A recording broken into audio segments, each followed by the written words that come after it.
We probably CrossFit Tour again. What's up, guys? We are live. We have, I would say, the coach of semifinals right now, Matt Torres. Thanks for joining, Matt. Yeah, for sure. Thanks for having me, fellas. Yeah, so pretty solid weekend. You had 5 athletes qualified. Did you have, and then also Nate Ackerman was also under your umbrella. Is that correct? Yeah, so Nate Ackerman trains in Naples with us alongside all of our athletes. He's actually coached by Coach Dom D'Agostino. He had 2 other athletes from Naples as well, Jessica Andros and Nina. Man, I forget Nina's last name. But yeah, we had a handful of people there. That's for sure. Yeah. When the workouts came out, the events or tests or whatever they're going to call them these days, did you feel pretty confident in your athletes and what how the weekend was going to unfold? Oh yeah, I was excited. I really like these events a lot. I could say for the 5 athletes that I coached, from the day that Danielle and Dallin came back from the games, we started working wall facing handstand push-ups. From the time that Dallin struggled at Wadapalooza, we put him on a 3-month bench press cycle.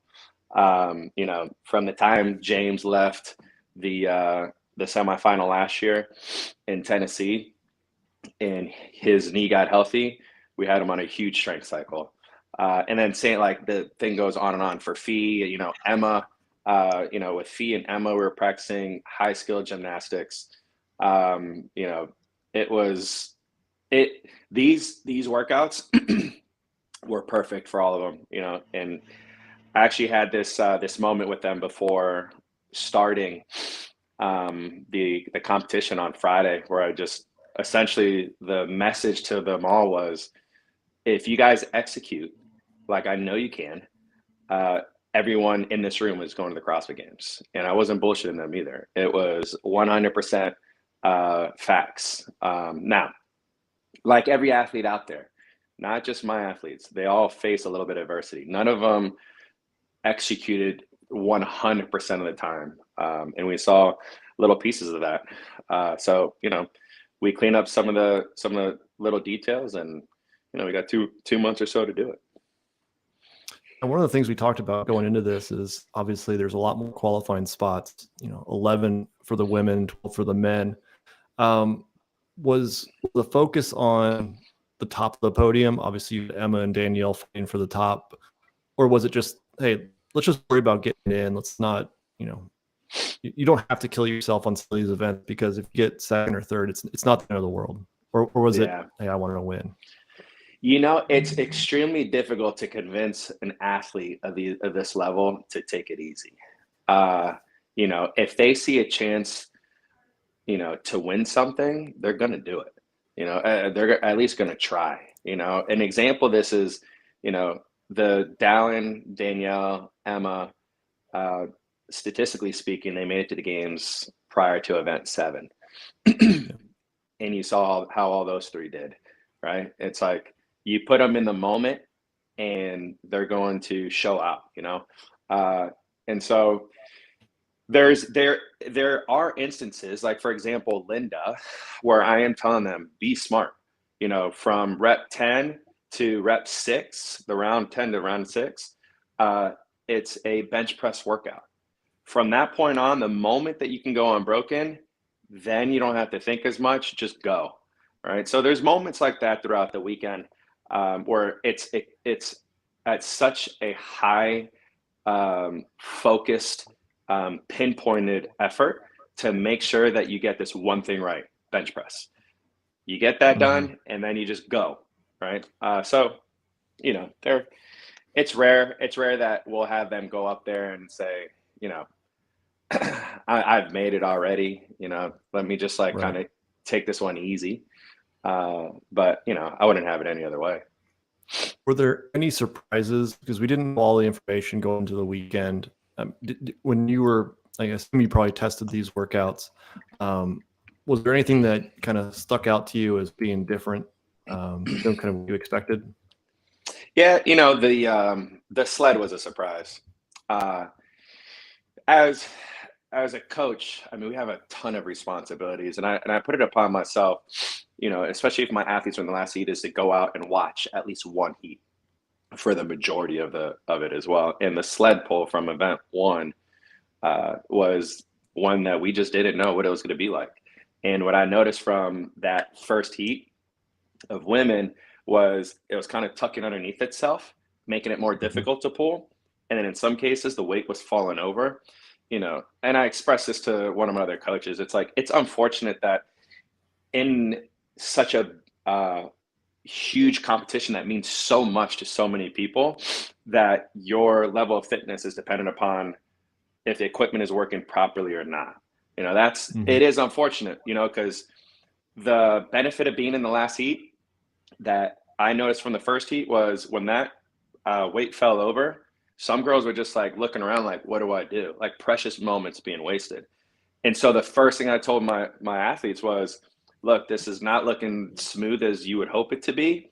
Every time that the weight crosses over to, around you and it's time to flip it over, take the sled and like turn it with your hands and untuck it, and then it became this moment where it's like, if they didn't do that and it tipped over, don't wait on anyone, run out there and fix it and just answer the questions later.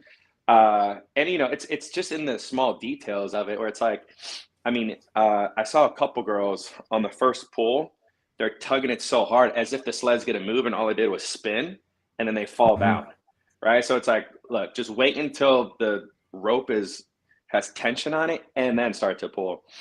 So that, I would say, for the most part, that was probably the biggest surprise, was the sled.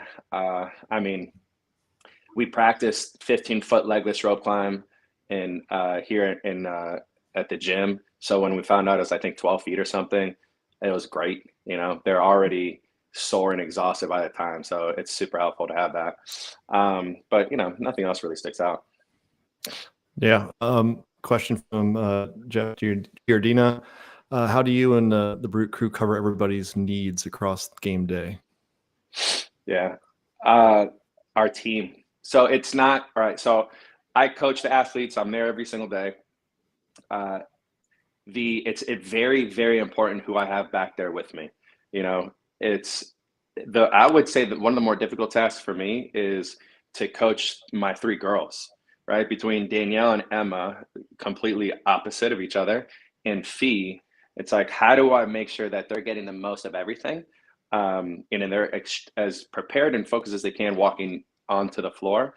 I have, really 5 people back there with me this week. I know it was me, Daniel Connon which is our other coach out in Switzerland, Al, which is Fee's fiance, Coach Dom, which is also around these athletes quite a bit. Dom's been with me since I had Dallin, James, and Tudor when they were 16 years old, 15, okay. 16 years old. So he knows them just as well as I do. And then Coop was back there as well. And then Benji is James's manager as well. So, I play my role. Everyone knows their role just as well, because it's really all I'm asking them to do is just be themselves. And the athletes love one guy because of one thing, or they love one person because of another thing. And it allows me to just, make sure that they're focused and ready to go. And, I would be lying to you guys if I just said that I was out there doing it by myself. Yeah, that's good. We talked a lot on this fun podcast. The three of us were on there, I think, almost nonstop. There's a lot of questions about, your programming. And I believe, and correct me if I'm wrong, you pretty much do individualized programming for all of your athletes with a couple times that they get together. Is that correct? Yeah. So essentially it looks like this. Fee and Emma train together early in the morning at 8:30. I get in there, and then James, Dallin, and Danielle come in at 11, and they do their training session. The way I explain the programming is like this, right? Let's just take the 4 of us, for example. If we did a 1 mile time trial, 4 laps on a track, You know, what John's feeling is, I don't know, maybe his hamstrings and his glutes and his low back are blowing up. You know, one other person is you know, breathing way too hard after 2 laps, and another person just breezes through it. You know, kind of like leaving a little bit more on the plate. That is 3 different scenarios just out of one program. You know, if we just change up a little bit of John's running technique, you know, maybe his low back isn't blowing up. Maybe he's just running with a hip hinge the entire time, as opposed to just standing tall and making sure that his hips are open the entire time. You know, making sure that another person's probably working on more sprint and power to make them run faster through the first half. And another person could be, you know, improving just their VO2 max. And that's just one of hundreds of thousands of different scenarios. Like if we just threw in, you know, 30 deadlifts before running a 1 mile test, now we have to adjust things completely, right? And so again, like I wouldn't be doing these athletes justice if I just said, guys, this is how I see the season going, you know, and this is the type of programming that I expect to see come game time. Let's just follow this, you know. And one person's excelling more than another because they don't have, you know, a weakness in one category, but one does. And it's like, how do I don't know. To me, logically, it just doesn't seem like it's the right thing to do. Another question we had was peaking for semifinals versus obviously needing to peak for the games. How much do you focus on making sure you're ready for semifinals, but not putting it all out there so you have 2 peaks in a couple months? Yeah, the way I see it is like this. We all know the athletes that can show up to semifinal and make it, right? Typically, those athletes are, you know, what we consider potential top 10, maybe top 5, maybe even podium candidates. I worry about that with them. There's other athletes. I'm gonna give you an example. Fee, I needed Fee to make it to the CrossFit Games. So I had to make sure 1000% that the obstacle that was in her way the last 3 years was semifinals, you know, or regionals, whatever it was. And so I had to make sure that she was really, really great at that. She didn't do much swimming because of it, right? I have other athletes like, you know, Danielle, Emma, Dallin, that's been to the games, you know, the other 2 a couple times, Danielle going for the 5th time. Swimming is a vital part of the CrossFit Games. So they have been swimming the entire year, right? So peaking for one thing versus another thing, I would say Fee probably focus peaking, and James peaking for semifinals. You know, the other 3, it hasn't been as much pressure. You know, we weren't aiming to win at semifinals. It's great. Like, it's awesome to see it because it shows that things are working correctly. But, you know, I think for the majority of focus, and I've had that discussion with Fee and with James, is we need you to get past this checkpoint and then we can focus on the next part. And what is that next part? Like what differs Games, Brian. now? I would say this, like, so for example, James priority, like, I mean, one thing that I was kind of shocked to see, and I think James was as well, was we knew that James was gotten stronger. And I thought James was going to perform very well on, I think it was test 5. It was that power snatch in the run. And his basically like his posterior chain just like seized up on him. I would assume that it was more like a lactic acid, like a huge rush of it. For the last year and a half, we've been telling James, like, look, it's important to tap into your aerobic training, but it's not a major priority for you. Let's just keep what we have, but let's get stronger. Now we're starting to see these instances, and especially at the games where, you know, if we have 2 months, I have to 1000%, I need to get everyone's new current VO2 maxes. And I just got to make sure that we're targeting the right things as much as we possibly can, at least going into the games. You know, and so now for James, it's okay. We got to get you back on the aerobic train. We got to make sure that, you know, these events that you should be placing top 5 in, you know, as we all know, James is an extremely aerobic person. We got to make sure that he's able to capitalize on those events over at the games. Yeah. Home run He ability was- is arguably more valuable at the games than just improving your weaknesses. Yeah, it's kind of Essentially. like, yeah, you always want to have weakness improvement for sure. What can you do in 2 months? What like is it possible, or is it to the point where it's like we gotta work with what we've got and just make sure we have the best possible game plan for you. I'm always in that headspace back and forth. I'm always like, okay, what can I do now? What is actually gonna take effect as we're going into Madison? And I think you're right on that standpoint. John is like a first and 20th or 25th or 30th is not that bad. I would much rather see personally, top 15s across the board. That would be a great weekend. It's But easier said than done. sometimes it doesn't happen. It doesn't happen like that sometimes on your first go around. Maybe your second. I would love to see Dallin this year place nothing but top 12s across the board. We achieved that goal last year at semifinals. We achieved that goal again this year at semifinals, improving his standings, especially versus Wodapalooza. Like Wodapalooza was kind of like up and down, but we come into semifinals with a really good group of guys, and we did very, very well over there for Dal. So I'm actually, what's today, Wednesday? I meet with Emma tomorrow for coffee to break down semifinals with her and basically start to talk about what our focus is for the next 2 months. Yeah. When you've seen Boz now, he's programmed basically for a year now in all the stages. Do you see programming differences now based off of what you've seen over the last few competitions and have a pretty good sense of maybe where the direction he wants to go with the sport? Yeah. What I think about now is what we have CrossFit Games and we have semifinals, the Open, I don't know if we're going to see anything like from the Open or quarterfinals moving to the games. It's maybe something potentially a little bit more difficult. How can a skill like, let's say a ring muscle up be more difficult? You put a ruck on them and you have them do a complex, right? So it's kind of like, what is the next step? I don't know, but I know this is if we can make our basics and our foundation better, whatever it is that they put on these athletes at the games, we got the foundation part figured out. Example is we see parallel bars traverse last year. We have parallel bars in our gym now.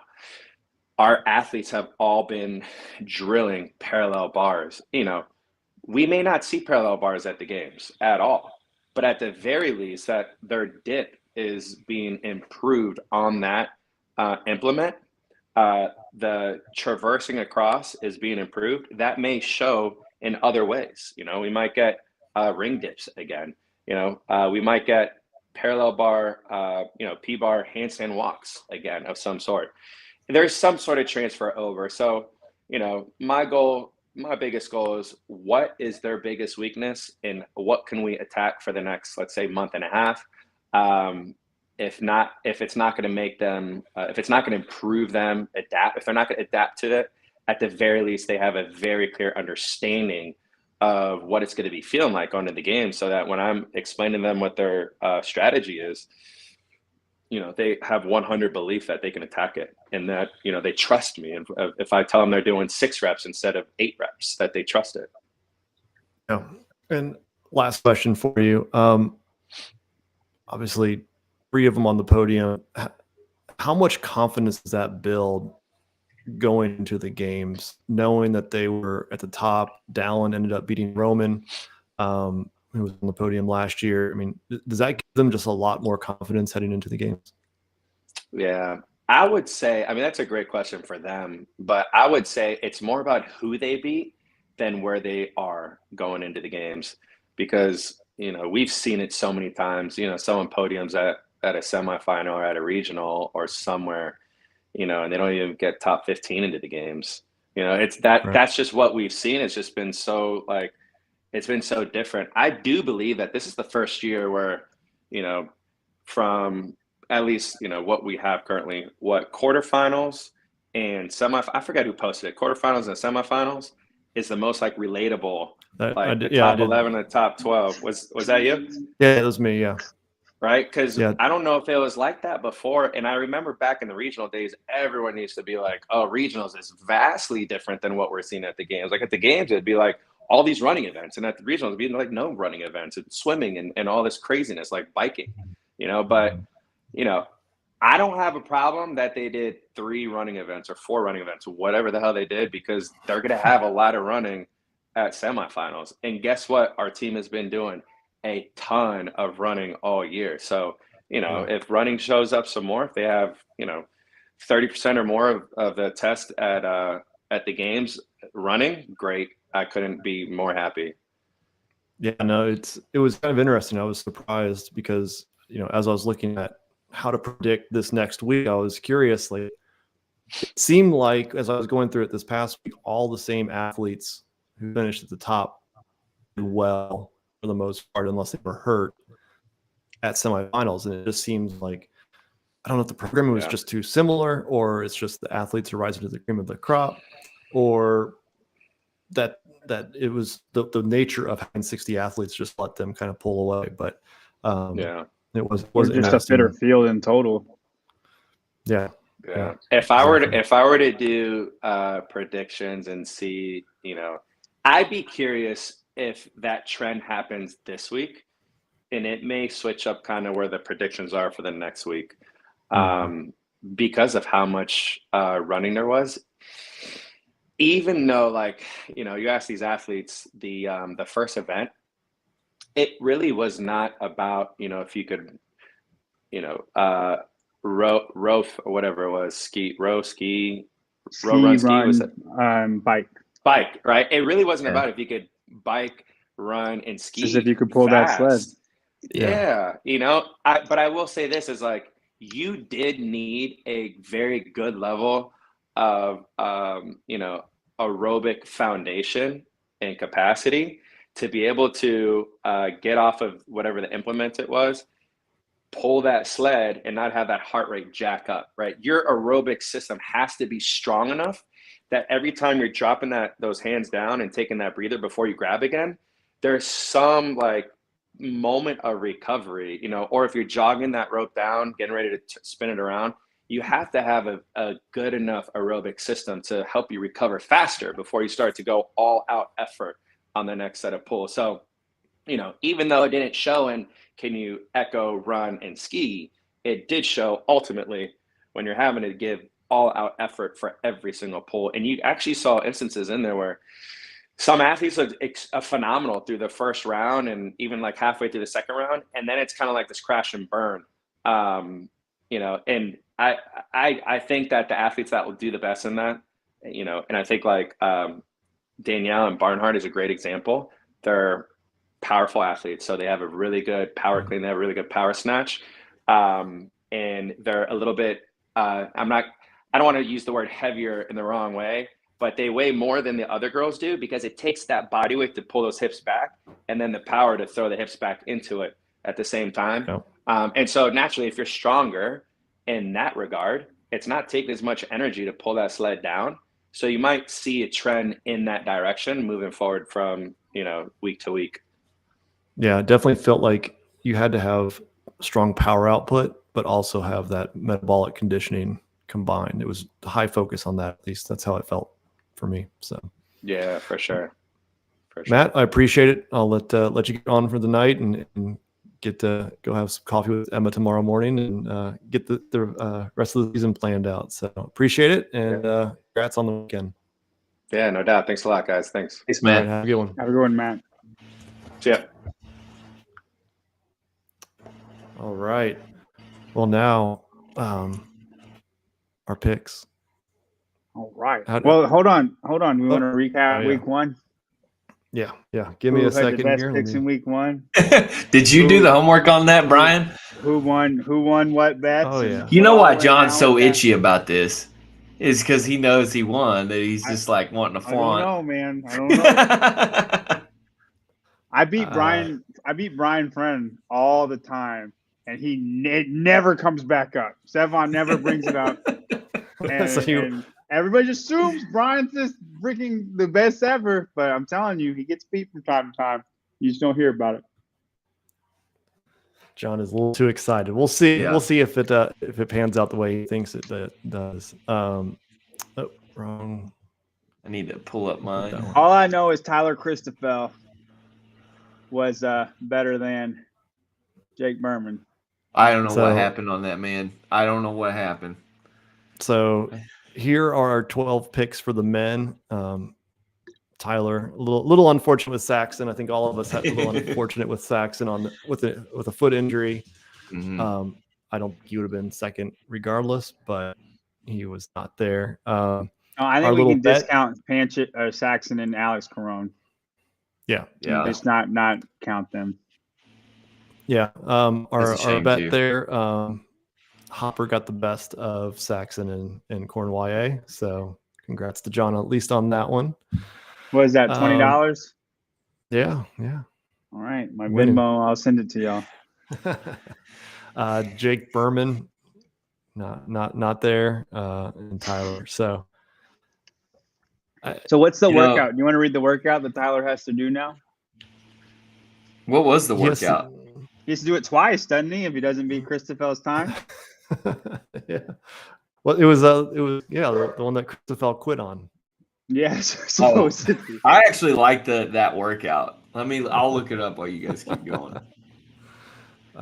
Let's see. And then on the women's side, obviously Brooke Wells was out.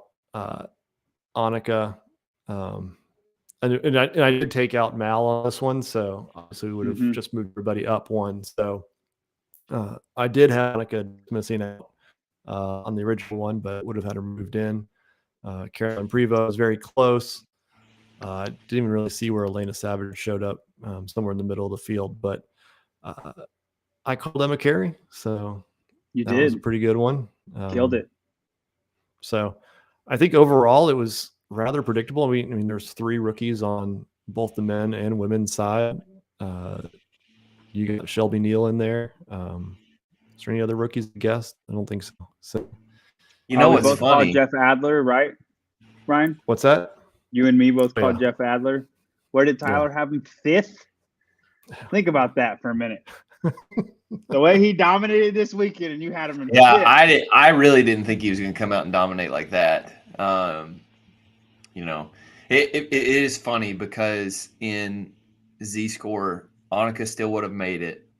I know it's playing by different rules; it doesn't matter. But and then Adler would have gotten second, not first. I still would have been wrong, but been a little closer.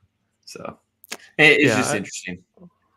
I mean, it's going into this. It was a hard picking anybody that was outside of the known names. I did get the Jack Farlow pick right. But other than that, it was the people we know, and then just a handful of those who have really kind of been on the brink, other than maybe Steve Wells, who weren't that close last year. But everybody else was, knocking on the door and finally kind of broke through. And I think some of it is just the makeup of the 60-person field and having that. You don't have to dominate; you just have to be good consistently. I learned a lot about myself and how I kind of think through this week. I really did, especially like doing this again this week. So it's like I love picking underdogs who maybe shouldn't make it. Or, the Saxon pick I thought was crazy, but it's like if anybody gets this right, I want it to be right. I want it to be me. But then also, like, I tried a strategy last week, and then I tried a different strategy this week. So, like, this has just been really fun. Like, you learn a lot about, how wild this can get and how, like, it really is, like, I don't want to blow John's head up too much, but it is really kind of amazing how good you and Brian are at this when you don't look at numbers. Like, I have spreadsheets on spreadsheets for this stuff, and you go by a feel, and it's like, kind of makes me feel like I'm wasting my time. Well, I know who's good at what things. Yeah. You know what I mean? It's a movement thing. It's not what place did they place. Right. You know what I mean? In what competition? Because, you know, they might not have beaten anybody. So that's what I threw in this week that was a little different. Was I pulled my stats and gave it my base, and then I didn't do this last week where I went through and made picks based on events, right? I shuffled based on events. And so, yeah, it's just interesting. Brian murdered it with the men. I try to think about the themes and what's being tested, and with five events being machines, at the time we only knew that 4 of them had machines when we did the programming, or I guess 3. But it just felt like a very power-based set of workouts, and so that's kind of what I was thinking. I need to see these people that have power output, and that's one reason I didn't have Sydney in there, and I had more Caroline and Annika kind of get in that. So Shelby Neal came through for me. Yep. Yeah, that was a good pick. I tried to think about where bad events could really hurt him, and I think with this field, it was, if you have a really bad event like you saw with Sydney, the people that you're trying to catch back up, they had such bad events too that one great event really leapfrogged up. That's the only reason she got through is because of event 5.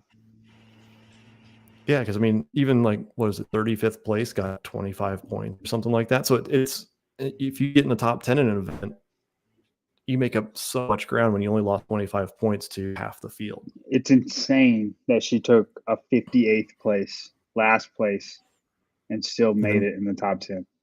Rather comfortably too. It wasn't like she was the 12th or the 11th person. Right. It's insane. Yeah.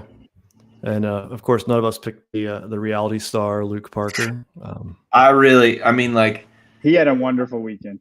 He did. He had a great. I have nothing to say about it for him. He did amazing. I don't think anyone would have called that. Did Brian Friend call that? No. Yeah. You know, Luke Parker would have called it, and he would have been right. And only maybe. All right. So week 2. We'll start with everybody wants. We'll start with North America West. On the men's side, start with the podium picks here. We gotta start off with that top line. I know you talked about it on Savon, but you gotta justify yourself picking Patty for here. I just went event by event. In that first event, it's about the sled. It's not way more about the sled than the aerobic machines, and basically size beats size in that. Patrick's bigger. I think he'll pull the sled better. So I got him in that event. Second event, I think Medeiros will be really, really good. He might even beat him. But ring muscle ups and burpees are Pat's jam. So even if Medeiros does beat him, which I don't know who will win that. I think it'll go either way. I mean, Mertens is going to win it. But between Vellner and Medeiros, I don't know who's going to be ahead of who. But they'll be close regardless. And then in Linda, I know Pat did really good in Linda in 2018, so I know he'll be really good. And if Medeiros is good in that, then they'll be very close again, just because I know Vellner is going to be very good. I'm angry because I don't think that makes sense. But so far, Pat's still in the lead. And then event 4, Justin's best snatch is 285. Pat's is 295. I just went with who's got the higher snatch. Event 5, I think Medeiros will beat Vellner. Event 6, I kind of think they'll go hand in hand on that one. Medeiros might have the edge, but I don't know. They're both not great at handstand push-ups. They're fine, but they're not Will Morad on handstand push-ups. So, I kind of think they'll be pretty close in that one. And then in event 7, I think Pat's a better biker power. I think he has more power output. Both of them should be able to do 3 times 20 unbroken. It's a compelling argument. I mean, when you do break it down event by event like that, it's just Justin has that Colton Mertens work ethic, like just dog, He does. He does. And I'll be honest with you, until he's dominant, I just don't want him to beat Pat. I like Pat better than Justin. So there it is. There it is. It's and in the games, I'm gonna pick Justin because Justin is better. He is fitter. At least he has shown that he's fitter across 15 events. But it's just 7 events, and there's not swimming anywhere. So I think Pat has just as good a shot to beat him than anybody. And then this is kind of like Tyler with Saxon. If Vellner does beat Justin, I called it. Nobody else did. Right. Fair enough. Fair enough. I look at it as, and you see of Justin, Pat, and Chandler, a Rogue Invitational rematch. Again, I don't think it's anything what that is. The Chandler thing, I don't get one bit. Yeah, you need to justify yourself here because there's no way. We're looking at high power output. We're looking at let's go event by event. Go ahead. First workout, he's going to do totally fine. He'll crush that one. Top 5. But is he going to be top 3? He could be. Here, I'll put Fikowski up against him. I think Fikowski crushes Chandler in event 1. No way. No way. I like Fikowski over Chandler in event 1 for sure. No, you want to make a bet on event 1? Yeah. Yeah. Yeah, of course. Get the most confident. Yeah, no, Chandler's gonna do totally fine. He's gonna make up ground on the slow pulls against. It's not a bad event for Chandler. Brent's gonna get a sticky lane. He's gonna a sticky lane. He's gonna get stuck. He's gonna, Brent's not got it. You just want to bet second 10 event? On it? Yeah. Okay, so me and Tyler will give you $5 each if we win, and then if you win, and then if we win, you get $10 each to each of us. Okay. All right, sounds good. Y'all heard it. No, I just think he's. I see it coming out similar to what we saw at the Rogue Invitational, and I just see the events kind of lining up similar to that. So you're on the hype of Chandler, is what you're saying. You're feeling Chandler's hype right now. And the hype left Chandler like 4 years ago. I mean, dude, it was pretty strong at Rogue. Yeah, he peaks for Rogue. Go look at every single Rogue competition. He does awesome at Rogue. He's not the same guy at any other competition except Rogue. We'll see. I mean, I think it lines up for him. How did he do at the games last year? Oh, he didn't go. We're not talking about last year. It doesn't matter last year. We'll see. I'm very confident Chandler does very well.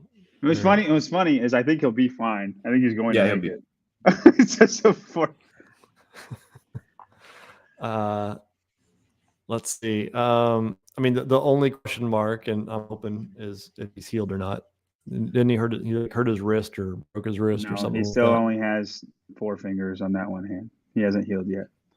No, he's not regenerated yet.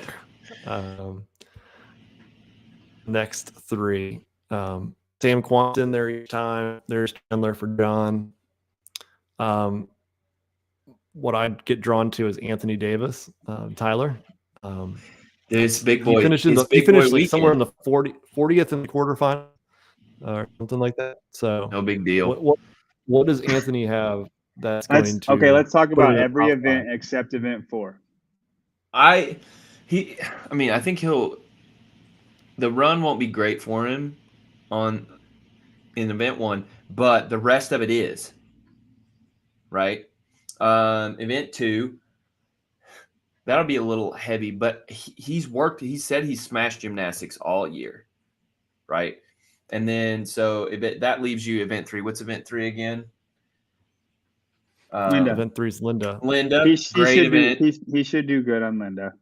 Great event. Workout 5 or 4 and 5. I mean, he'll do great. He could win event 4. No, he should win event 4. If he doesn't win event 4, something is wrong. Event 5. That's gonna be a little hard for him. Really, really bad. Yeah. I hope he finishes upper half in that. He probably won't, but it's definitely a triage, and I'll tell you why. Like for that workout, and then workout 2, why I'm rooting for him, and then workout 6. What's that one again? The gymnastics one. The rope climbs, handstand push-ups. That one's going to be his hardest workout for sure. And then event 7, he will murder. I don't think he'll murder event 7. He won't be bad in it though. Like he'll be. You want me to give you my reasoning? I don't think He's he'll make top top 10. Why? Too heavy for the toes to bar? No, so if event 7 correlated to who's been great at the games, like more than any other event, right? Right, Well, according to Brian's okay. article. All Right? right.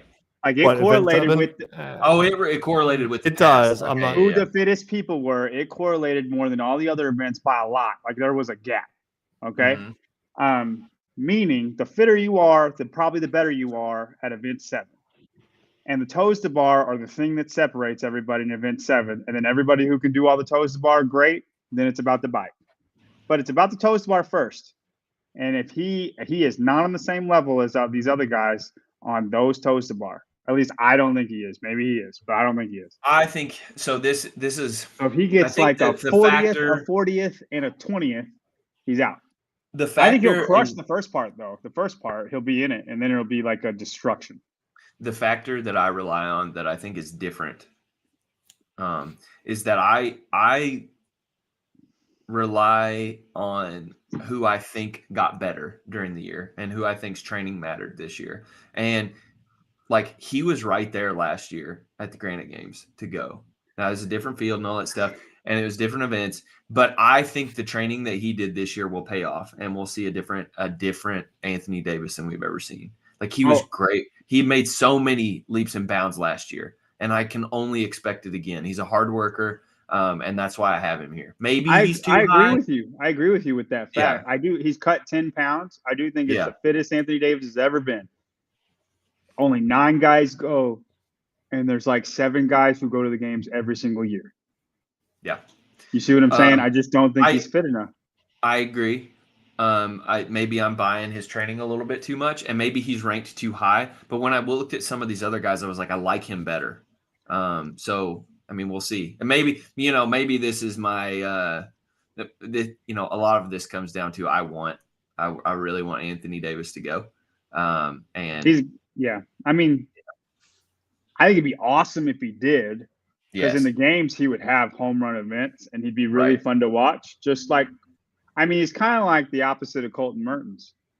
He's basically Mertens, but the opposite. As far as like home run ability. But I've never liked him. He would not be the strongest person. He's used to being King Dingaling in every lifting event. Anthony Davis shows up. It's like, oh man. Travis from Vindicate, make that shirt. King Dingaling. I can't just beat everybody anymore. I mean, that would be fun. Yeah. No, I've been a fan of Anthony Davis since when was that? 2016, 2017, when he kind of burst onto the scene. It'd be great if he did. I just don't see it. I met him at Waterpalooza at Whole Foods, and like he talked to me for like 30 minutes. He's the nicest dude. He had no idea who I was. What do you think he'll snatch? I mean, over 303. I'm going to say 325. 3 wheels plus? 325. Yeah. He'll do more than 310 because he doesn't have to. Well, okay. You'll say fair enough. You say 310? Yeah. I mean, this is where you get to show off. I think he does 325. That's another thing. He's a fan of Z-Score, so I'm and a fan Tudor of him. it's not Tudor has snatched 320. Right. Like he's going to have to snatch a lot. Yeah. I mean, it depends on where he is. I mean, if he's in that last heat, then he may not go all out. If he's in front of Tudor, then he may have to just go for it. Yeah. We all have Sam Quant in this 4 or 5 range. John, is there any way he can? I mean, he did great at the games last year. Why isn't he on the podium for any of us? Because the first 2 guys are fitter than him. Fair. In almost every metric. And then I think the events just line up better for Fikowski than they do Quant. I think there's a bit of a gap after the top 4. There are. In my stats alone, it's like a 3-point drop. Out of 10, it's like a 3-point drop. So when stats and not stats agree, it's usually true. Like I think you're on crack for not having him in the top 4. I think after the top 4, there's a huge gap. There's a gap. There's a gap, and then there's a whole bunch of people who can make it after that. I almost think those 4 are cemented, and then like 5 through 15 could all be it's crazy. jumbled. This was way harder than last week. I would agree with that. It's going to be really fun when watching it because there's going to be so much shakeup all the time after. Sam Quant's got a lot of events he can knock it out of the park on this in this semifinal. He's make one shirt so he wears it during the snatch event for that. Overnight it out to overnight it. You know what? I don't Roderick, think Anthony he'll Davis throw is the down. type of guy to wear that. He shirt. wouldn't wear it, but I would want him to wear it so bad. Yeah, hey, I bet Colton would wear that shirt. We need to give Colton that shirt for whatever event he thinks he's gonna wear. Yeah. Can you imagine Colton walking out just with a white shirt that says that and then just Dingling. destroy everybody in something? Yeah, that'd be great. Yeah, nothing's a guarantee. Again, with him and with her and Saxon both being injured, it's tough to say. And honestly, if she was hurt as bad as it seems, and she got 14th overall, and really was a few no reps on Linda short of qualifying. Yeah, but what was I going to go with this? I think with the West, we look at it initially and say it's not as strong as East, but we only get 9 spots. That's the hard part. Those handful of athletes, like 10, 11, 12, 13, are not that different from 6, 7, 8, 9. No, the bubble is just as hard, if not harder. Well, that's what I want to say about Cole. He couldn't. He'll either get 6th or he won't make it. Yeah, like I am tempted. Cole is weird because Cole can have really Sager really is good who events. I'm talking about.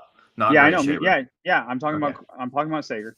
Okay. But he also has events where he could just bomb. Like if he snatches 255 and he gets a 30th place, that could be enough where he doesn't make it. Yep. Because and he's not. It's not a. What am I looking for? Like a regional, because you got Justin, Pat, and Brent there. Like you can't just win events that's good for you because those 3 are probably still going to beat you. It's not like there's one good guy and he takes it off in the last event and you just rope climb faster than everybody. All 3 of those guys are better than you. So you can't just have home run unless you're Anthony Davis and it's a max snatch. You can't bank on I'm going to win this event and it's going to put me in there last second. And like I don't know, I don't. Cole doesn't have that ability either. No, he doesn't. And I don't think I have Cole making it. And it's for that reason. I think he'll do fine, but I know he doesn't snatch well, and I know these events that are power output events. Yeah. I don't know. And he does have good power output, but like brute strength he doesn't have. I don't see him doing good in Linda, and I don't see him doing good in the snatch, and I think that's just going to be enough to knock him out. And he's not the best at running either, right? I mean, middle of the pack. He's decently fast. Is he? He's decent. He's a decent long runner. He always surprises me because I always think of him as a football guy, and then I'm like, oh wow, you can run like longer than 100 meters. No, he's like if he was in the games and they ran 5K, he'd be like 10th through 12th. He's like not top tier, but the tier underneath. Brad Williams thinks he's going to crush the last workout and make it from that. Travis, though, right on the fringe. I agree. I don't see him making it as easily as what Tyler says. And Bruce Wayne, thanks for joining. All right, the last 3 in. There's Chandler for Tyler, Nick Matthew. Let's start with Tyler. Justin Rhodes. First, I don't think a whole lot of people know who Justin is. Yeah, you want to talk about him a little bit? This one was a weird pick for me. This actually happened. Like my initial reaction is the same as your all's. Like I was like, who is this guy? What the computer told you? Yeah, the computer spat this out, and I was like, why are you ranked so high? How is your strategy any different if you're just picking what the computer said? Well, because I went with the what the computer said. And then I was like, I tried to justify why it was right or wrong. Right. And so like a lot of these guys towards this middle edge are like 3.5. I know you guys don't know what that means, but it's a 0 to 10 scale, 10 being the best, right? Justin Sounds has very almost a 9. Justin has almost a 9. It's the highest in the league. So right like now. Fraser would be a 10. Yes, he's almost a 10. It's impossible to be a 10, but yeah. So a lot of these guys towards this range are like 3.5. And he was 3.5. And I was like, why do I not know who you are? And why is your ranking so high? So I started looking into him, and he's got, I looked up basically his events, and it was like at the MAC in 22, he had a 6th, a 9th, and a 9th. He also, in your all's defense, had a 24th and a 26th. So some bad events. He trains with Hepner. He's 25, and he's just got the build. And so I started looking through his page today, and I was like, I kind of like what I see. And then I was comparing him to a lot of the guys below him. Let me go back to the roster here. The Mitchell Stevensons, the Colton Mertens, the Scott Tetlows, the Grishabers, the Poland's, Jack Rosema. I was comparing him to all those guys, and I was like, I like you better than them based on what I'm seeing. A lot of these guys, Scott Tetlow, it's up and down. It's polar. You only have polar events, and the polar events you have are not these events. So I like this guy.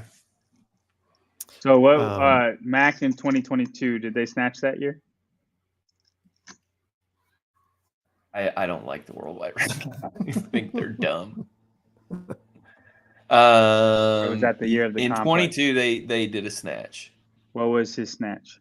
The barbell. No, it was the barbell complex. What was that complex? It was cleans and jerks and front squats. So I was just wondering because I know they snatched one year. So I wondered if it was snatched. He got a 26th on that one, so not good. So he's weak. And we've already said this is a He was power weak at the output. MAC, which the MAC that year was the strongest place on the planet. We already said this is a power output. It favors bigger guys. It favors stronger guys. You have to be way fitter than everybody. This is my jackass pick. I'll give you that one. Yep. 21 was the snatch. So you have to go back one further year. What event was it at the Granite Games? Do we know? The first one. Got a 15th. So not bad. I mean, what was his weight? I don't know. It doesn't tell you the weight? It's in my system, and I don't have it in there. I think what everybody is thinking, Tyler must be anti-pork. No, guys, you don't understand how hard Colton? I wanted him. Where in is so he, bad. Tyler? He's in 10th. He's just outside, which is honestly you have a lot of people now rooting against Rhodes. Poor Justin Rhodes. I didn't want to make this decision. But Justin Rhodes. Yeah, he'll have you could have put Colton in there for Nick Matthews. I think he'd have been fine. Oh man! See, I think if the computer spits out Justin Rhodes and Colton is in 10th, you just switch the names and you don't care. You just do it. You just do it and you don't care. You know how I am. I gotta go with the weird picks, obviously. There it is, Tyler. $50. Let's go. For you, John, you have Lionel Franco. Thoughts on that one? So he is he's very gymnasty. He's a gymnastics guy. Most gymnastics events he does very well on, and he also has a 295 snatch. These are the things I know about him, and this is why I picked him. That is all. I watched him at the Zalos games. He has a chance, but I just don't see him getting in there. Yeah, and I mean that's why he's on the bubble. Yeah. You know what I mean? He's just the guy I rolled with. I think you could roll with anybody. Luis Ascarmora is around 9 to 13 too for me. It's Have you seen literally that just. guy's? Have you seen Luis? His traps. The He's dude very is strong. just- He's very yeah. strong. Yeah, if anybody pops, it's gonna be him. I hope not Luis.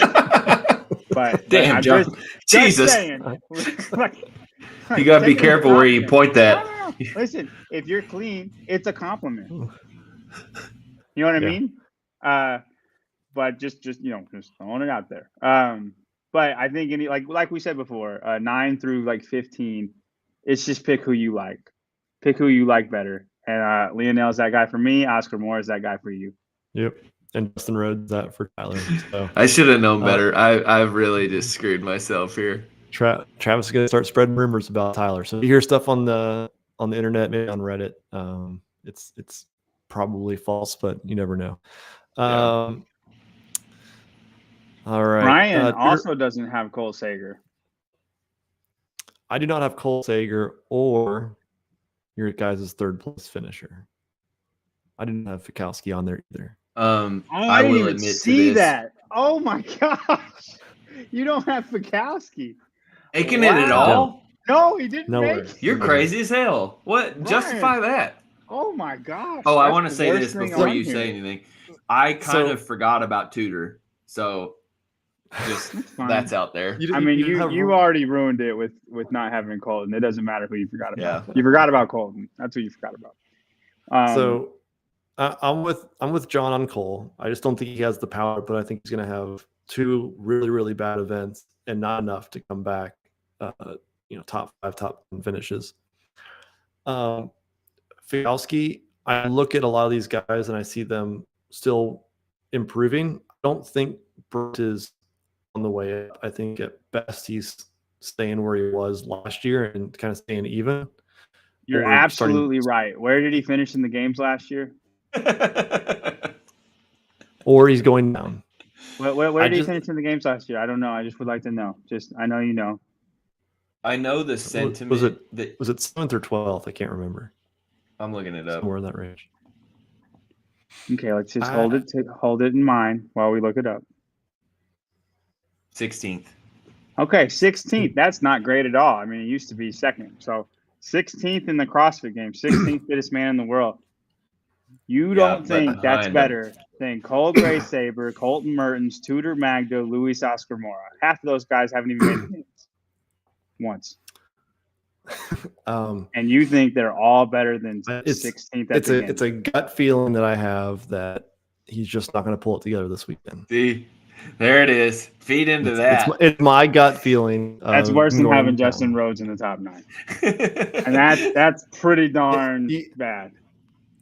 We see a couple of guys that just didn't do well this past weekend, and that's my big. There was a foot epidemic. Yeah, I think this is a really good weekend for Brent. Programming wise, I mean, the handstand stuff might be a little weird, but besides that, I think this is a good weekend. Maybe maybe I'll eat my words next Wednesday after we reconvene or during, if we get invited back on the Savon podcast. But yeah, I think if he makes the top 5, you need to do one of the semifinal workouts as prescribed, no matter how long it takes you. As prescribed. As prescribed. I could do the first one. I don't think you can pull that sled the way that sled is. You gotta buy one of those sleds instead. Yeah, fair. Fair. Can you snatch dumb. 185? What's that? Can you snatch 185? No. Okay. Dang, that makes the events kind of hard though. Then that's why I'm not at semifinals. That's the one reason. That's it. That's the only reason right there. That dang 185 snatch, man. If I could just got me again. I'd be in it. If I had that, it would be great. Do I hate Brent? I don't. I think he's a great guy. I just don't. I'm separating what I think of him as a guy, and I see guys improving around him. I think Nick Matthews one that makes big strides. See Grease Saber. I think Colton kind of fits into this. Tudor's a strong guy. Maybe you can make the argument that Luis is below Brent, and he kind of squeezes in. But Dude, like 7 of these guys are below Brent. It's not an argument. They were. I don't know. I understand what you're saying. I mean, like in 2014, you would hear people like some of the athletes. They would say, I feel like Rich is fading, and I feel that way for Pat and Brent. Pat's just like he's just built better for the sport than Brent is, and so you're not wrong. Like it's hard to keep going, and I feel like we see that more and more on Brent's face every event. Like he just struggles a little bit more, and it's harder for him to go to the absolute red line. But he's still amazing. Gabe knows Colton's greater than Brent, so it's all that Paper Street coffee that Colton drinks. How about if he makes top 5, you got to do the workout that Tyler has to do. The Tyler Christophel workout? Yeah, everyone's doing that one. Yeah, like if Brent gets top 5, you got to do that workout. All right. All right, sounds good. All right. I want to say this real quick. I paid little to no attention after the qualifiers, so they're not in any particular order. So before you beat me up, I don't know too much. Besides It looks fine. Besides Colton, I mean, I think what we saw last week is that this range, it's separated by 6, 7, 10 points. I mean, it's not much. I mean, you could say. I mean, yeah, I really think just has the same opportunity as getting into the top 9 as 10th. Really, 100%. I think 8 through 15. There, you can. It's just pick who you like the best. Who do you think the events stack up the best for? They're all around the same caliber. Across 15 events, Cole Sager's probably fitter, but in these particular events, I'd put him in that. But the rest of the guys, it's just luck of the draw or who executes the best on game day, all that stuff. Yep. Thanks, Gabe. Tyler gained a fan with the Z score, so thanks, Gabe. Jackie, I feel like Brent is tired. Tired of Brian's trash predictions. Maybe so. When he wins event 1, I'm just gonna have the biggest smile on my face. Just 100 points on the board. He'll get whatever 97 right behind Chandler, so we'll be fine. Anything? I mean, I did like John your pick of Jacob Marlowe. I have been talking with him. He does feel confident in these workouts and is hoping to kind of surprise people. He won the fittest experience this last year. Yeah, I think he's a very good sleeper pick that keep an eye on. Did he really? Mm-hmm. He's really short though. There were good athletes at that workout. He beat Luke Parker for what it's worth. He beat Luke Parker in that event. And Jack Rosema. Who else was there? I think that's the only 2 that are on this board. But he's actually like I didn't when I saw him in person, I was like, man, you're kind of small. I was really shocked at how small he was because I just I don't know. He beat everybody, so I just assumed he'd be bigger. Yeah. I think these guys, they all have at least one hole in their game, and that'd be what is the separator of getting in. So, not sure there's too much more to talk on this one other than I think they all have a shot. Things could roll weird. Yeah, things could roll weird, and any of these guys could make it. Marlowe trains like 30 minutes from me. Who does? Maybe 40 minutes. Marlowe. Yeah. It's on the east side of Houston. I live on west suburbia of Houston. He's over there with like Kelly Baker and yeah. Kelsey Keel was down here for a while. Yeah, I think they have something pretty good going at that gym. I think it's CrossFit Greater Heights. Greater Heights, yeah. Yep. All right. To the women. This might be harder than the guys. They have 11 on the women's side versus the 9 on the men's. So similar to the North America East. And the podium, you guys both have Ariel. I picked Alex. Just because of Linda. It's not Z score. So when she beats everybody on Linda by 3 minutes, it doesn't matter. again, I was looking at the power, the overall power output required, and I think that she has a big runway of room for improvement. I think these past 12 months have been an ability for her to make those strides, and I think she can edge out at least Ariel, and I also have Emily Rolf on there. So funny, I calculated for the difference, like her rating in my stats is a 0.5. She just doesn't have a ton of like home run. 0.5? Yeah. She just doesn't Out of have 10? a bunch of top 10 events. Like she's Who's good, this? always good. Alex Gazan. She's Out always of good. 10? Yeah. So what are like you in this rating? Most people are zeros. There's like more than like a quarter of the field. I have numbers. The rest of everybody else is zero. Oh, okay. I'm like, gosh, she's. I mean, No. a games It's athlete. What kind of rating? It pays. It basically only pays if you're a top 10 athlete. I gotcha. And so it's she more just doesn't based on have those guys, and then like you don't matter until you hit that echelon. Yeah, she just doesn't have a top 10, but that was last year, and she is making leaps and bounds probably faster than any other female athlete, other than Mal. Emma Cary? Well, yeah, Emma Cary too. So anyway, I just wanted to make that note about Gazan. No, I mean, again, I have Ariel in third place overall. Emily Rolf, she looked great at Wapalooza until she had to withdraw. And I just kind of see Alex have that strength and power to get better events, and obviously Linda, I imagine she's just going to roll through that, probably set a best time after the first 2 weeks. So I guess third place, Tyler, you have Danny Spiegel in third. Yeah. Sir. I mean, this is a powerful It's weekend. not crazy. It's a powerful weekend, man.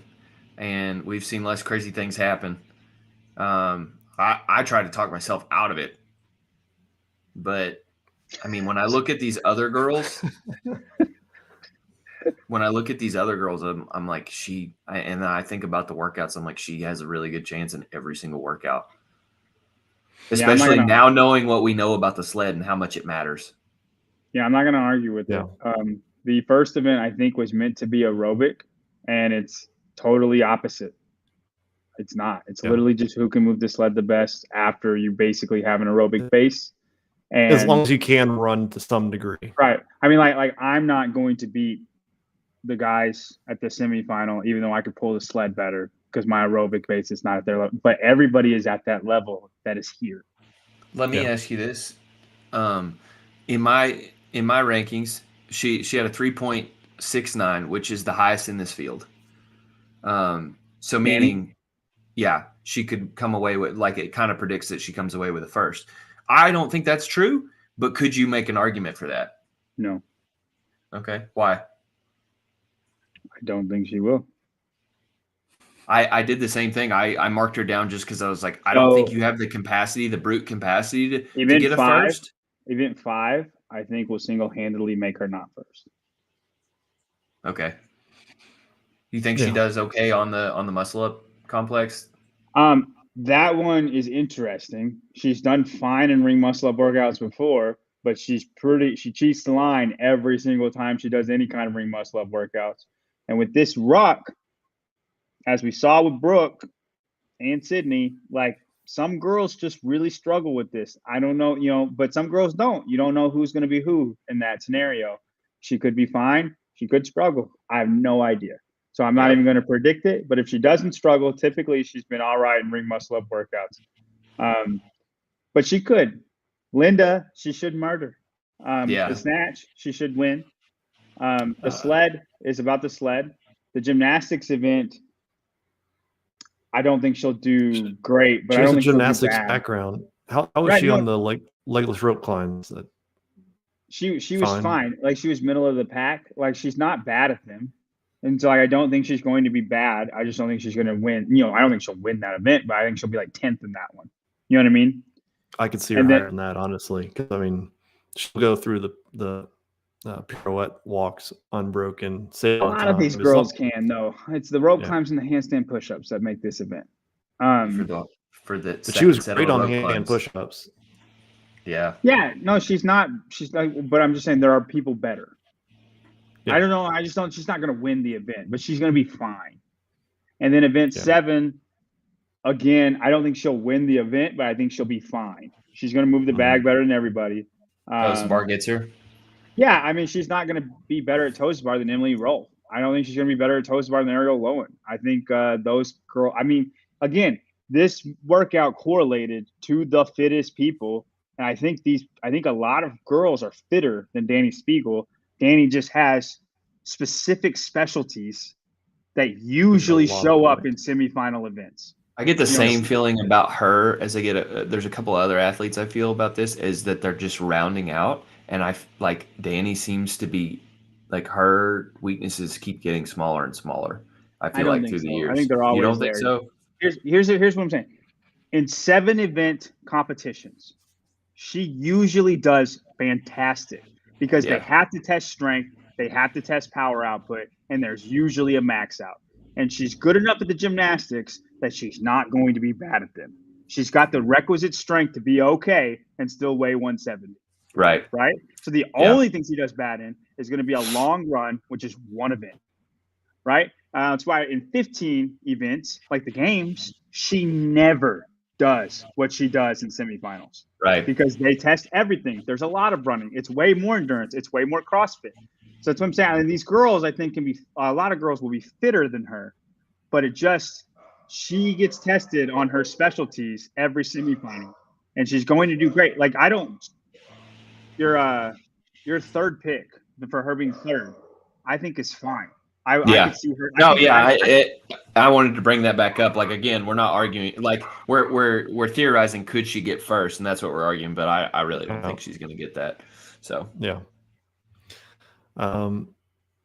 If they hold her to the standards on the muscle ups, John thinks she may bomb. I mean, yes, she's pushed off on those. She still is able to get on top of the rings easily. I think that won't be an issue if she focuses on it. And I don't think the first event will be challenging at all. She's going to pull that sled very easily, one of the fastest ones on those. So Emily Rolf being higher than Ariel Lowen, I think, is an interesting pick. We haven't. What's that? I said you just like her for the last event. I mean, I think she's always been consistent, and she was great at Wadapalooza. I think she'd been fine last year if she didn't have to withdraw. Both Emily and Ariel are very similar, and to the degree that they're just very consistent athletes who are probably going to be in top 10 almost every time. See, I think Emily's going to not do great at the snatch at all. And I think she's going to struggle with the sled, which, like, she aerobically is probably the best girl here. And she will not get to show it because that sled's going to be so freaking heavy for her. And the rest of the event, she'll be consistent. I agree with you. But that snatch is going to be really, really hard for her. She might win event 5. Honestly, she's a good pick for event 5. But I mean, I think the snatch will push her down below Lowen just because I know she's not going to be great in that. Yeah. I mean, it's interesting. I just don't have that faith in Emily Rolf. I think she's a great athlete. I've never had that much faith in her. I think she's always going to be there. It's just that she's never the best. So yeah, fair enough. All right, next 3. You guys both have Emily Rolf in there. John and I have Dani Spiegel, Christine Kohlenbrander, Bailey Rail, Tyler. Where do you see this? First of all, she probably should have been in the East, but yeah, we'll get it. We'll ignore that. She's a game day athlete. It seems like. You're fine, John. I'll be back. She's a game day athlete, and we haven't really seen her in a minute. And I think she's probably put on some strength. She ranks high. She does rank high in my rankings. And I pushed her down a little bit. But, I mean, this one is just like the rankings spit her out in a certain place, and I pushed her down, and I was like, let's just see. She always does surprise me. She hangs on better than she does. Like I said, game day athlete. Yeah. Now, I know it's not the smartest pick, but she's seasoned. Her head is always on her shoulders. So, yeah. I can't defend it. Travis, always amazed by Bailey based on her build. And Yeah. then Hugh Janus, I think is what how you pronounce that. He agrees with me that Emily's been solid when she's healthy. Underestimate her strength, and she's not the strongest, but at least she's middle tier. So But yeah, where's Savon? Thank you, Hugh. Thank you, Hugh. I guess we did skip over Sydney Michelation, John, in third place. Yeah, why do you guys hate her? I mean, she finished somewhere in the 30s and at the games. We're it hasn't shown me anything that I've been super impressed by. I want to like her as an athlete, but I've just never been impressed by her. I just think the events are line up really, really well for her. She's a bigger girl. She is. So yeah, she's 30th at the games, but I think she's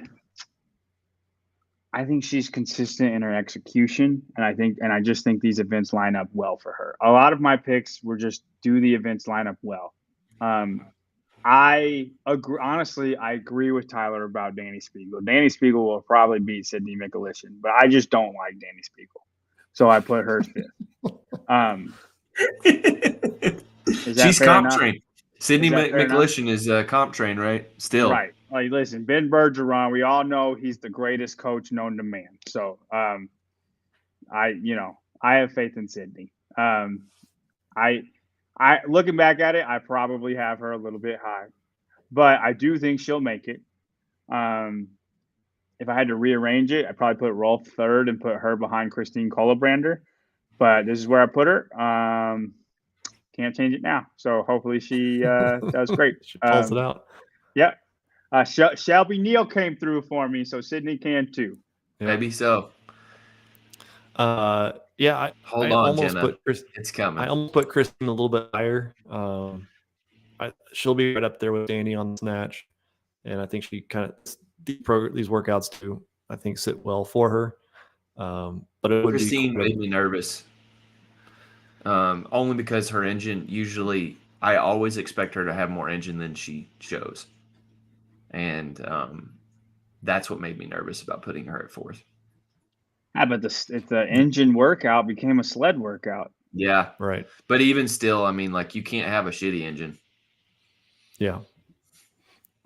Jackie, thank you. The show has a very fantasy football boys' night vibe, and I love it. So, fantasy football men night, please. Gentlemen's club night. Yeah, it's fine. Boys is fine. All right, and we'll look at the last four in here. Jenna Ski asked, "What about Chloe?" and Tyler has her right there. I told Savon this last week. She's an absolute unit, and I can't believe she didn't make it last year. It's her time to shine now. She's ready to go. I think I did say back months ago that she was a sleeper, as one that could break into the games. Only reason I don't have her on here is just because of her performance at the quarterfinals. Just wasn't where I thought it needed to be. And after seeing what happened the first week, and how well those were correlated, I just couldn't put her up there. But fair enough. Yep. I'm with Brian on that. She didn't make the games in a way weaker field. I know she barely missed out, but regardless, she still didn't make it. And nothing in quarterfinals showed me that she was going to. Yeah. So I know that so it's like she's a younger athlete and she's been training more, but also I know that she's a firefighter, and I'm hoping that quarterfinals might have been affected by firefighting a little bit. At least I'm using that as my excuse, and that she's sort of buckled down for semifinals. So she would have won the occupational games. Yes, if it had existed. Tyler, does this Bailey's very easy on the eyes? Does that have anything to do with the Z score? Is there you get bonus 2 points? Yeah, there's bonus points built in. Okay. They come directly from Savon's rating of how hot you are. So Who do stay you tuned think for the that. prettiest CrossFitter is? Bailey's up there. Just If you go with classically pretty, she's up there. Yeah, no, I agree. I was wondering, does anybody like stick out for y'all? No. I gotta think about There's this. They're all ugly, Brian. Yeah. Hey, no.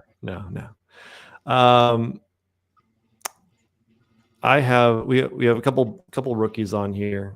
Kelly Baker, John and I both have, and then I have Madison McElhaney. So Kelly Baker, she's with the CrossFit Greater Heights. She's been strong all season long, so I see her breaking in, getting an opportunity, and she's gone all in after being on the team for a while. So, John, do you have any thoughts on Kelly? Kelly Baker?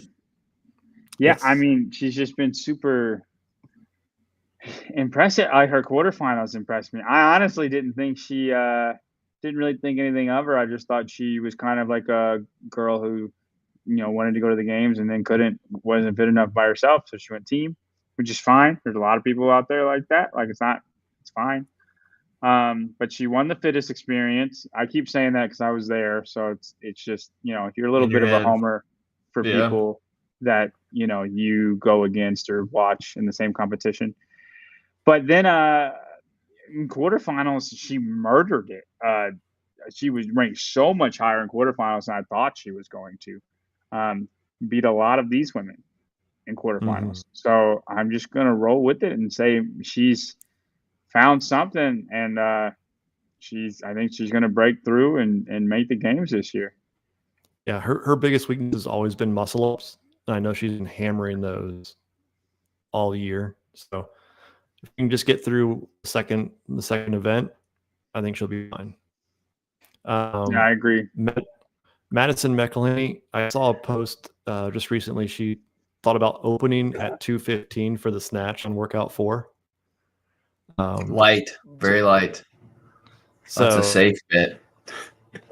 So if she's anywhere near that, I mean, I think that just shows her I would strength. love for her to win the snatch because nobody knows that she's going to. If she does, like if she beats Danny and Christine, that would be so great. Right, it would be so fun.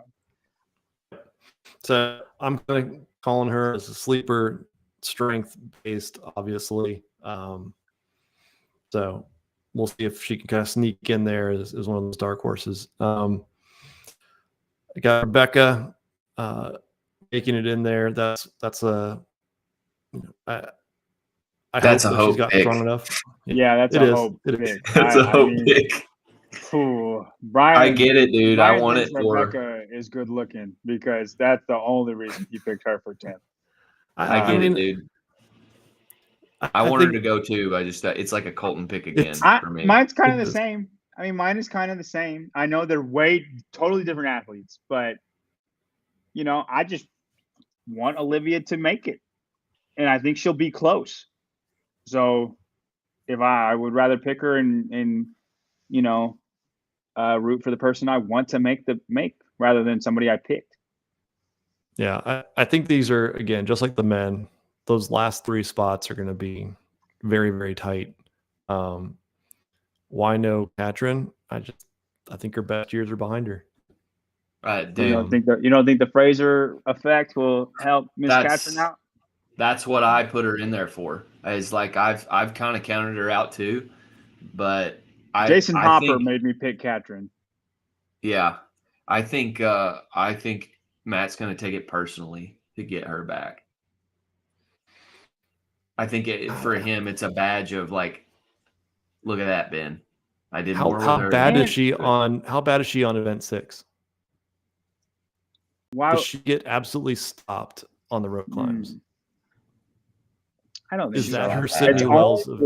It's only 4. That's a workout that she just needs to manage. She's James Sprague in this workout. If she manages and executes this to the best of her abilities, I think she can James Sprague this workout.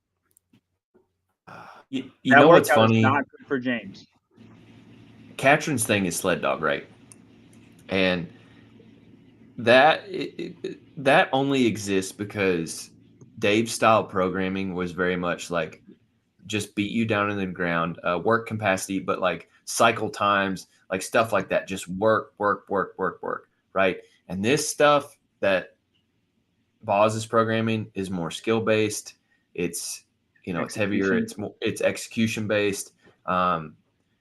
She's the old guard athlete. It's not that she's old. It's just that she was fitted for a different sport that might not exist anymore. Almost. I mean, I think it still exists, just maybe not at this level. I guarantee at the games, there's going to be just who can work and do the most in a period of time events. There will be execution events too, but there's also those events. I think when you can test the whole range of everything, half the games before. And now it's not. I just don't think. I think a lot of it was built in aerobic. Then she's decent. Yeah, aerobic.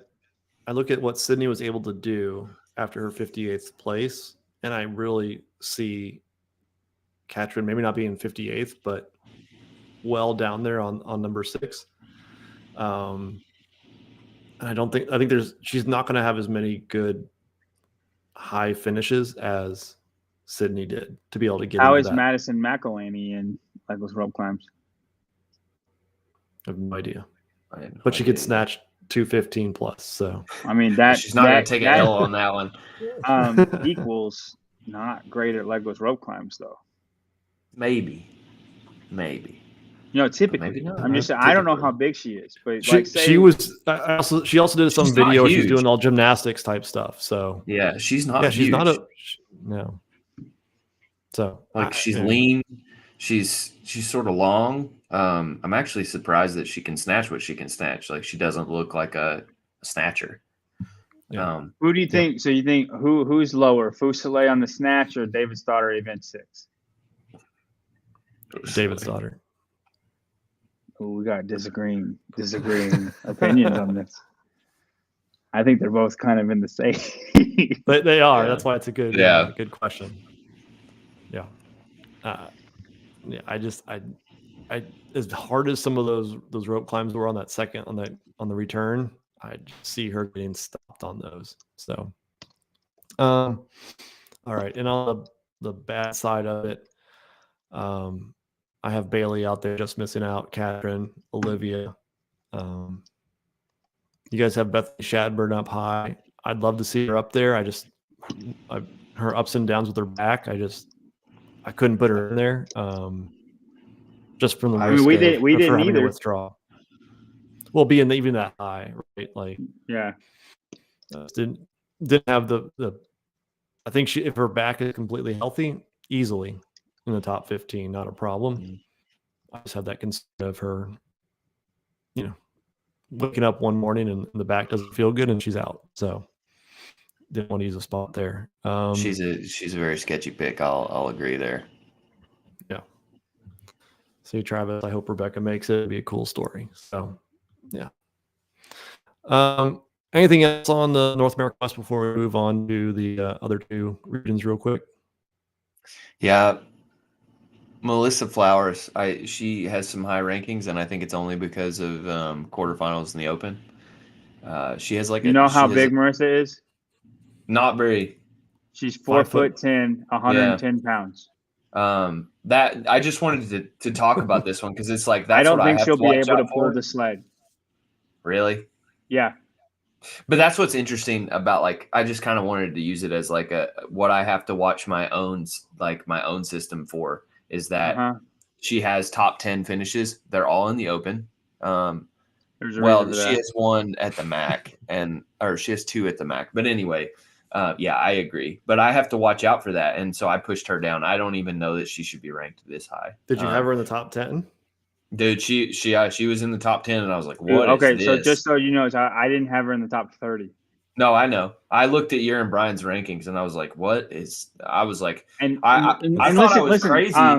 It's more because of the events. It really is. Her fitness, I don't know if it's good enough to make it, but I would say she's got around 15 to 20, her fitness.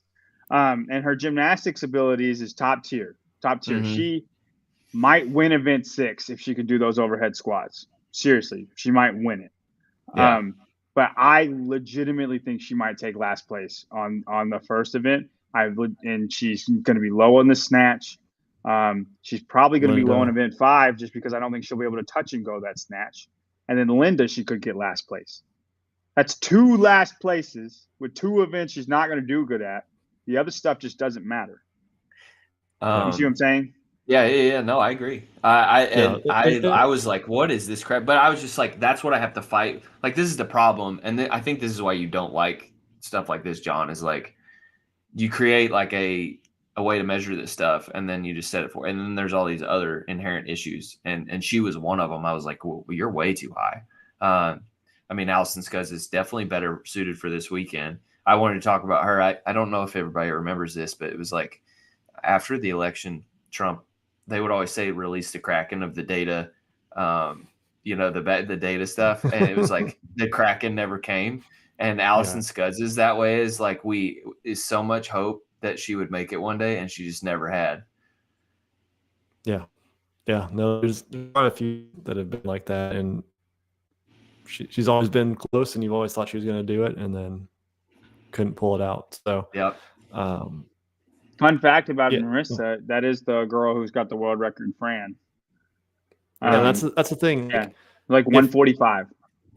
If this was not YouTube. a ruck, if this was not a ruck on event 2, and there's no pull-ups, there's no light thrusters, those things that she's really good at that probably put her into your rankings, Tyler, they're just not there at the semifinals. Mm-hmm. Yeah. Where in the open, they are always going to be there. Yeah. And she could still, I think she might do very good in event 2. Like if you can do those muscle ups with the ruck, then you should be able to fly because it's all body weight stuff. It's just got 14 pounds on it. Yeah, that's the gatekeeper right there. 10 pounds. So like 14. Oh, just 10? Yeah. Yep. All right. Let's we're at an hour and a half. We're gonna go in fairly quickly onto the other regions here. So Oceania. Did I not give you my women? Oh, I only gave you my top 3. Sorry. Just the top 3. So Jay Crouch, Jake Douglas. Dude, Jake is a beast. I saw a photo of him today. He is a big dude. So yeah, I think it's his best chance. I'm going through this leaderboard on the side, and I'm like, I'm not really deserve 3, at least based off of their historical performance. Okay, but here's the thing: you got Khan, you got Royce, you got Ricky. All 3 of those guys are honestly, 2 of those guys might be better than Jay. So like if you add those guys in, that's 3 guys that are all deserving of the games. Not even counting James Newberry, who is deserving, but likes to venture out. So like it's this many spots. If you add those guys in, there's people that are not going to the games that would place very well. But all 3 of those are not in it for various reasons. So you have to put that in consideration before you say that. No. Oh yeah, I forgot. Jake looks like the guy from Warrior. Tom Hardy? He is not Tom Hardy, the other guy in Warrior, but yes. He looks like if you took Tom Hardy's body but put the other guy's face on it. Joe Edgerton? Yeah. Yeah, he's a big dude. What you're saying is he's gonna be the guy that pops in Oceania. That's what you're saying. No, that dude's farm thick. Yeah. On the women's side, we all have Ellie Turner, Jamie Simmons on the first 2 spots. And then our 3rd spot is where it kind of differs: Maddie Sturt, Caitlin Van Zyl, and Laura Clifton. So I'm gonna tell you what happened with this. Okay. For everybody's pick on the 3rd one. Brian just copied out of Brian. Tyler had Maddie Sturt the highest because she's the only other person that's been to the games. Or done anything really. I have a soft spot for it's like I have a weird soft spot for her. And then I just picked the biggest girl that was around that ranking. The bit like physically the largest? Yeah. That's what happened. This is how our 3rd person got picked for all 3 of us. Fair. I did not copy the other Brian. But I know she's kind of gone all in this year. So it's a little bit of a fan pick. I know like Grace Walton, I think is close. There's a lot of women I think that are on the cusp of becoming in the top 3, but just not yet this year. So I think if this is her year to make it, it's right now. And I'm going to say, for some pulling for it, I think she has a good chance of it. So Maddie Start's been hurt for a while, so she's also a vegetarian, which doesn't help. Isn't James Newberry too? So yeah, that's mainly why I didn't pick him. You hate people who eat plants? No, it just like it's inevitable. Like, and this is totally like Tyler science. Like, it's not real, but like I just think you're shooting yourself in the foot. That you should not like people that eat plants. Watch people who become vegetarian. They just slim down. They start to look more tired. Like and especially for what we do, bro, you gotta eat some cows. I don't disagree with you. I don't disagree. Yeah. So yeah. I mean, if Maddie is healthy, I think she's in the mix. I just her on the right outside of it. If she's fully healthy, I think she could easily be very much in contention there.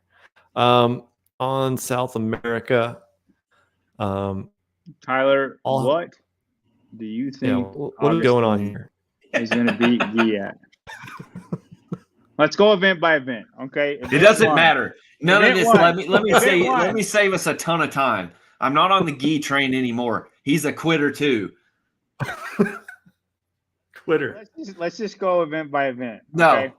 Augustine He's gonna say Guy wins every event but loses. You just don't like Guy? Done. I'm done. You just don't like him? That's fine.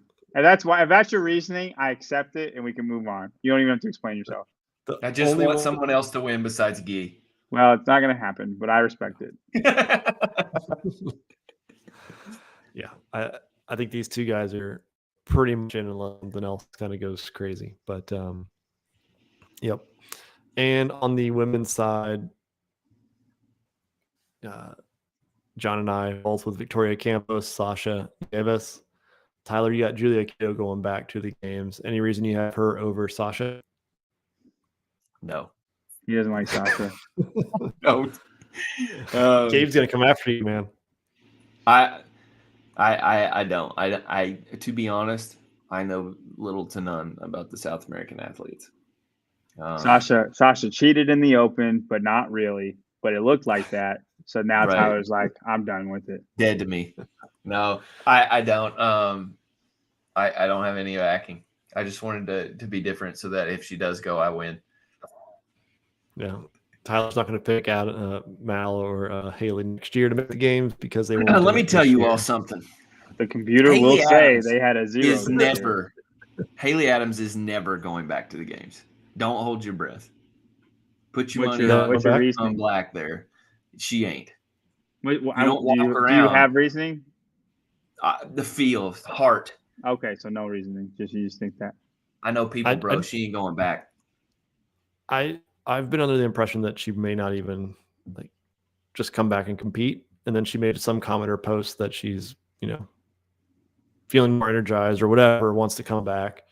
I wouldn't be surprised if she could probably do is like jump on the High Rocks train and be a little Hunter McIntyre for the women. 100%. I think she would destroy all those girls at High Rocks. Are you kidding me? It'd be a good move for her, actually. Yeah, and like Hunter McIntyre makes a living of just winning those competitions. Now he don't make anything what the top CrossFitters make, but he does make like $50,000 a year just by winning those little High Rocks everywhere he goes. Yeah, and she could be that. Yeah, Kenneth, I don't think it's a matter of Gerard coming back for a 4-year break. This is more of having a desire to train at the level you need to and wanting to compete again. And Gerard's crazy also. You can't compare any other human to Ricky. But also, like, I really dig Savon's analogy of, like, she saw the boogeyman. What I would say is that she flew too high to the sun and just some athletes can come back from that and others can't. And I don't think she can. Yeah, I think Savon's pretty spot on at social media, and these younger athletes plays a role on it. And you have a decision to make when something this hard like you face something like this in your life, and it's either you're gonna dig in and try to fix it and make yourself better, or you leave the thing. Like you got burnt so much that you're gonna leave the thing. And I don't see her. I hate to say this out loud, but I don't see her conquering the thing. I think she walks away. Yeah, and nothing wrong with it, right? I mean, she had. If you look back and just said, didn't look at her age, didn't look at anything, and said what her performance was, there's a lot of women that are never get to that point. And so, I mean, I wouldn't look down on her or any less of her for not coming back. I think it's on the right path of, if you want to, I think, crush High Rocks. I mean, I do this all the time. Like I had competitive aspirations 5 years ago, and I continue to keep training, 2-a-days and stuff like that. And it's like, who's smarter, her or me? I feel really dumb sometimes. I'm like, I'm still doing this. So I'm not saying she's weak for walking away, but there's only two decisions you can make in that moment. And I just don't see her coming back. Yeah. Speaking of coming back, John, welcome. We're just kind of wrapping up with Haley and whether or not she actually will even want to come back next year, or 2 years later. I'll welcome her with open arms. There's not much money in High Rocks. You get $100 gift card for breaking the world record. So I do talk to money for winning the competition. So one of the guys in the guy that runs Optical Racing Media. I've talked to him quite a bit, and was asking about prize money, professionalization, and he just laughs. Like, there's no money for those guys. Like, they literally do it because they want to. They're not trying to. They go to each competition knowing that they're at best going to break even if they win it. Yeah. So I'll tell you where the money's going to be is in tactical games, because literally everybody who participates has got some cash. You're right, but it's just not a lot of people are interested in it. Yeah, they gotta make it more fan friendly. So I tried to follow Jacob Hepner, and it was impossible to know what was going on. Like, watch I like the tactical games, but I'm never gonna go. It'll get big from a sponsorship that, like, think about their sponsor pools that they can reach from. You're talking munitions people, gun people, Colt, Smith and Wesson. They need some people that know how to really grow that on social media and get people to actually watch it. I think people would be interested in it. It's just now, I think the group that runs it is more focused on making the event fun for the competitors, but not those outside of it. Marketable. Yeah. And we'll end up here. Ken Lab High Rocks is the XFL of CrossFit. I completely disagree from that. I think it's actually has a bigger potential participation base. But to grow as like a company. Yeah, I think it's like the marathon runners, right? Or the 5Ks. People that do that type of stuff or get interested in something different. And I think High Rocks lends itself more to that than it is competing in the CrossFit Games or a CrossFit competition. The barrier to entry is lower, man. Dude. But like, no, I feel you. But like I'm really into cycling, and I mean, like, none of these sports are going to be bigger than cycling, like the Tour de France and all that. And so many people ride a bike, and it's just not that. Doesn't grab that many people. Like, more people come to the CrossFit Games than show up at the Tour de France, because you just watch them go, and that's it. You know what I mean? And like, to train it, it's just to go out for hours on end and just to ride your bike. Same thing with running stuff. Like, I just think, yes, the barrier to entry is super low, but it's not that entertaining. You're just running. You know what I mean? I think it's bigger from a participation standpoint. Well, yeah, not from a participation. Yeah. Yes, but I'm talking like as a sport to grow, what people will watch. And I think more people would watch CrossFit than High Rocks. Go try to watch the High Rocks Championship. It's impossible. It's actually, I think this Friday is the UK World Championships. But There you go. Tune in. Tell me how it is. Tell me how it ranks the with the hardest- CrossFit Games. the hardest thing with High Rock or with CrossFit, and even this weekend, is look how much time we spent watching. Right? Unless you are a diehard fan of it, you're not going to sit there and watch the first heat of Linden. First 3 heats. Right. And so High Rocks, it's an hour. You want to watch the World Championships, an hour for the men, hour for the women, you're done. It's 2 hours. It's no longer than any professional sports game. Okay, I bet more people watch Heat 5 and 6 than on any event than High Rocks. And I get, yeah, it's like the first 3 heats are bad because it's like, Tell we me all know any this High isn't Rocks a really runner other good than Hunter idea. McIntyre. Huh? That Norman Michaela, she was a CrossFit athlete. She won A set a CrossFit world athlete. record. Tell me somebody who just does High Rocks other than Hunter McIntyre. Megan Jacoby. All right, well, you're a bigger fan than I am because I don't know. I don't know anybody. Yeah. I just know him, and that's it. Yeah. And I try to It's nerd out huge into a lot of this stuff. Yeah, it's huge in Europe. We'll see. But anyway, guys, the North America West semifinal starts tomorrow afternoon for the teams, and then Friday kicked off with the individuals and both competitions: the South America Copa Stir and the Torian Pro on Friday. Technically Thursday night, given the time difference for us here in the States. Yeah. So anyway, guys, we'll be back next week and see how bad John and Tyler's picks were, and we'll go from there. So, Justin Rhodes, don't let me down. Yep, Justin Rhodes. If he makes it, it's kind of gonna be great. Yeah, it's gonna be like all bowed down to the computer because even if he's just in the picture, it'll be great. So we'll see. All right, guys, thanks again, and we'll see you next time.